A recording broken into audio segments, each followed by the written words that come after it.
पत्रकार बंधुओं को नमस्कार। लगातार श्री राम जन्मभूमि मंदिर निर्माण के लिए जमीन खरीद में घोटाले और भ्रष्टाचार का मामला मैं कई दिनों से उजागर कर रहा हूं। अभी तक किसी भ्रष्टाचारी के खिलाफ, भारतीय जनता पार्टी के मेयर और उसके रिश्तेदार के खिलाफ, सुल्तान अंसारी और रवि मोहन तिवारी प्रॉपर्टी डीलर के खिलाफ, ट्रस्ट के सदस्य चंपत राय और ट्रस्ट के महासचिव चंपत राय और सदस्य अनिल कुमार मिश्रा के खिलाफ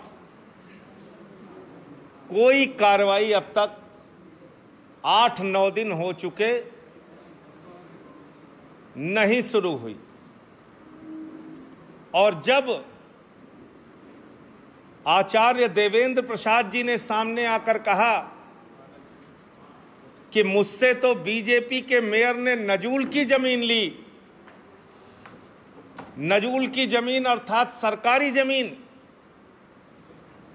नजूल की जमीन अर्थात बगैर फ्री होल्ड कराए जिसका मालिकाना हक किसी को प्राप्त नहीं हो सकता, इतना बड़ा फ्रॉड और भ्रष्टाचार बीजेपी नेताओं ने डीएम के साथ मिलकर इतना बड़ा खेल कर दिया। यानी सरकारी जमीन को करोड़ों रुपए, और आपको याद होगा इस बात का खुलासा आचार्य देवेंद्र प्रसाद जी ने किया था कि मुझसे तो नजूल की जमीन ली गई। तो आज मैंने उत्तर प्रदेश के मुख्यमंत्री योगी आदित्यनाथ जी से मांग की है कि ये सारी की सारी नजूल की जमीन जो बगैर फ्री होल्ड कराए, ये सारी की सारी सरकारी जमीन जो बगैर फ्री होल्ड कराए बीजेपी नेताओं ने और अन्य लोगों ने, भारतीय जनता पार्टी के मेयर और उसके भांजे और दूसरे लोगों ने करोड़ों रुपए में ट्रस्ट को बेच दी, जिस पर उनका जायज मालिकाना हक भी नहीं था, ऐसी जमीनों को करोड़ों में बेच दिया। इन सारी जमीनों के बैनामे रजिस्ट्री रद्द की जाए और करोड़ों रुपए जो इन भ्रष्टाचारियों ने लूटा है, जो बीजेपी के नेताओं ने चंदा चोरी की है, जो ट्रस्ट के पदाधिकारियों ने चंदा चोरी की है, वो करोड़ों रुपए इनसे वापस लिया जाए और इन सबको जेल में डाला जाए, नंबर 1। और दूसरी बात, जब यह स्पष्ट हो गया कि यह सारी जमीन सरकारी जमीन है, डीएम अब कह रहा है कि हम इसकी जांच कराएंगे। देखिए, राम मंदिर के लिए भूमि सौदे पर विवाद, डीएम ने शुरू कराई नजूल जमीन की जांच।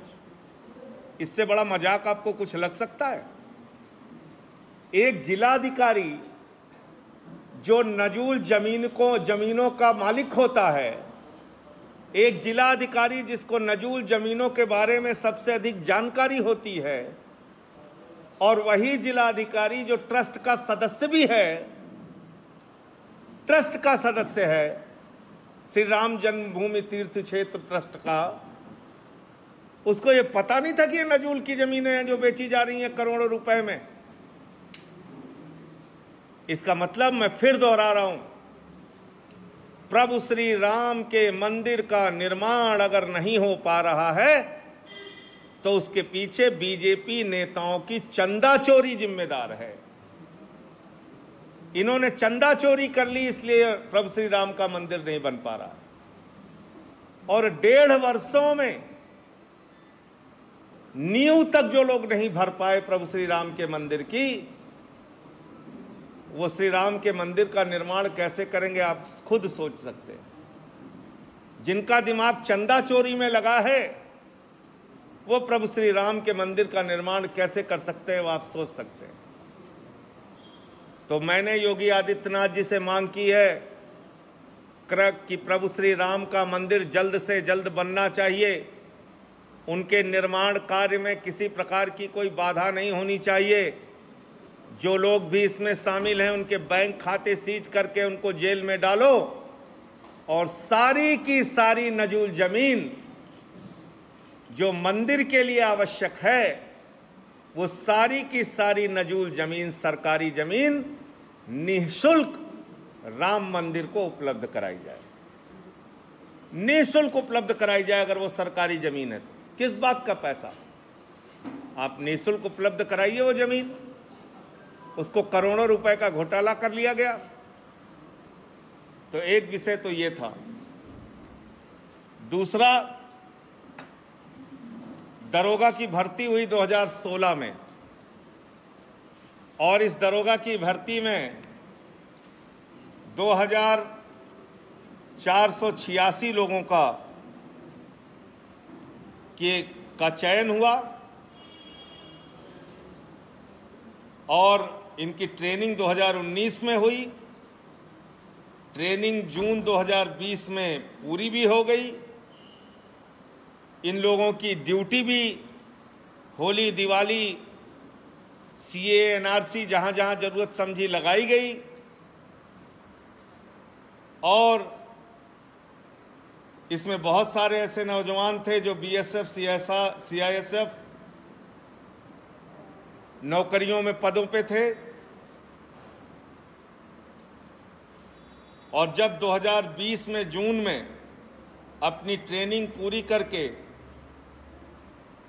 ये लोग ये उम्मीद कर रहे थे कि अब इनको नौकरी कहीं किसी थाने में या कहीं किसी जिले में नियुक्ति दी जाएगी, तब से इनको घर पे बिठा दिया गया। इन लोगों का कोई भविष्य नहीं और इसमें अब तक 2 बच्चों की मौत भी हो चुकी है। एएसआई के करीब 760 पद थे जिसके लिए 45,000 आवेदन हुआ। 23 सितंबर 2017 में इसके एग्जाम की डेट तय हुई थी, वो कैंसिल हो गया। 22 दिसंबर 2018 में इसका फिर एग्जाम की डेट आई और रिजल्ट जो है वो 8 मार्च 2019 में आया। 11 जुलाई 2019 में इसमें क्या है, 11 जुलाई 2019 का ट्रेनिंग हुई, इनकी ट्रेनिंग हो गई और 19 के बाद से आज तक उन लोगों को भी नौकरियां नहीं मिली। तो जो लोग दरोगा के पद के लिए और सिपाही के पद के लिए 2016 में नौकरी लगती है, एग्जाम 18 में हो